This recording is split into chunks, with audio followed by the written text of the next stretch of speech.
बच्चों आज chapter 9 class का motion. What is motion? Motion क्या है? आज हम 9 चैप्टर को पढ़ेंगे और मोशन को पढ़ेंगे। मोशन में क्या क्या चीजें आती हैं, क्या क्या इम्पोर्टेंट है मोशन में, आज हम उसी के बारे में आपको बताएंगे। तो मोशन में सबसे पहली चीज आप देखते हो कि चैप्टर 9 है और 9th क्लास का है। सबसे पहले टॉपिक इसमें आता है रेस्ट एंड मोशन, दूसरा टॉपिक आता है various terms related to motion और तीसरा टॉपिक आता है uniform motion and non uniform motion.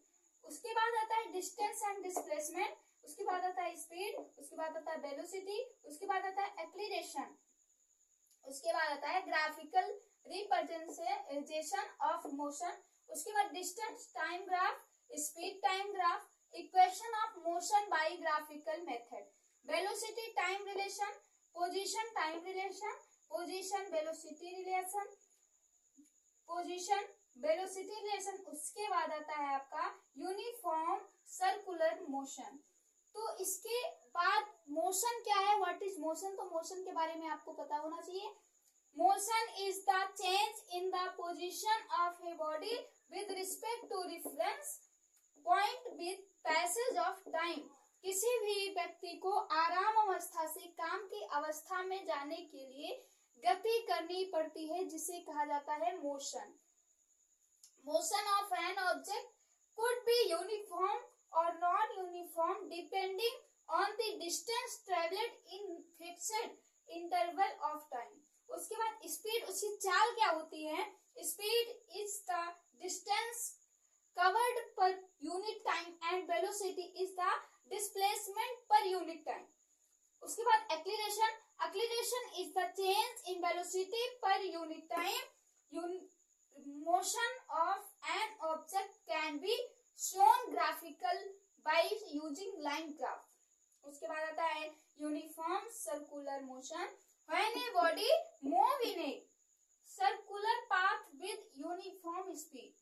3 equation of motion are. Motion के 3 समीकरण, गति के 3 समीकरण होते हैं। प्रथम समीकरण है, उसका फॉर्मूला होता है v equal to u plus a t. Second motion होता है, सेकेंड इक्वेशन होता है मोशन का s equal to u t plus half a t square. Third equation होता है मोशन का v square equal to u square plus 2as।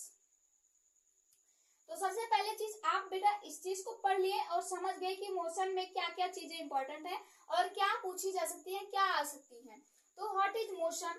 Motion को आप देख रहे हो, change in position of an object with respect to reference point in passage on time. उसके बाद ये मोशन 2 प्रकार का होता है, एक मेजरमेंट और दूसरा यूनिफॉर्म एंड नॉन यूनिफॉर्म। और मेजरमेंट में कितने टॉपिक्स होते हैं, ये कितने टाइप के होते हैं? तो मेजरमेंट जो होता है 1 2 3 4 5 टाइप का होता है, और जिसमें से पहला distance total path covered unit equal to m आता है, और दूसरा distance shortest possible distance covered unit m is capital M। Speed unit m metre प्रति second, metre percent second. Speed distance travelled upon total time taken. उसके बाद velocity displacement upon total time taken, metre per second. Acceleration velocity of time taken unit equal to metre per second square. अब जो velocity unit होती है वो 2 type की होती है, uniform velocity, non uniform velocity. Acceleration non uniform acceleration, uniform acceleration. उसके बाद आपने देखा कि इसमें 2 चीजें आती हैं, यूनिफॉर्म नॉन यूनिफॉर्म। फिर इसमें एक इक्वेशन ऑफ मोशन आता है जिसको आप यहाँ पढ़ चुके हैं और तीनों के फॉर्मूला जान चुके हैं। ये वेलोसिटी टाइम रिलेशन है, ये position time relation. First equation होता है velocity time relation, second equation है पोजीशन टाइम रिलेशन, और थर्ड इक्वेशन है पोजीशन वेलोसिटी रिलेशन। इसमें 2 लाइनें होती हैं, एक स्ट्रेट लाइन होती है, दूसरी सर्कुलर लाइन होती है। उसके बाद ये जो इक्वेशन होते हैं ये ग्राफिकल होते हैं, और ग्राफिकल में 2 टाइप के होते हैं, पहला डिस्टेंस टाइम ग्राफ, दूसरा velocity time graph. Distance time graph में आप देख सकते हैं ये है डिस्टेंस और ये है टाइम, यहाँ पे ये जो टाइम का ये बाहरी भाग है बेटा, ये एक्सीलरेशन मोशन है, और जो अंदर का भाग है वो यूनिफॉर्म स्पीड है, और जो बाहरी का है वो है यूनिफॉर्म स्पीड।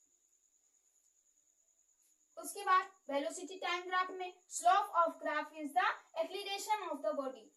यूनिफॉर्म वेलोसिटी में देखेंगे, वेलोसिटी ये है, यूनिफॉर्म एक्सीलरेशन फॉर्म रेस्ट ये, टाइम इधर है, और उसके बाद इसका बाहरी भाग कहलाता है इंक्रीजिंग एक्सीलरेशन, और आंतरिक भाग कहलाता है यूनिफॉर्म एक्सीलरेशन फ्रॉम रेस्ट, और आंतरिक भाग सबसे बीच का भाग कहलाता है डिक्रीजिंग एक्सीलरेशन। तो इतना बात जो है ये हमको पढ़ना है, पूरे चैप्टर में ये चीज हमको पढ़नी है। जैसे अगर हम किसी अपने दोस्त के बारे में जानने की कोशिश करते हैं, तो जैसे ये समझ लीजिए मेरा दोस्त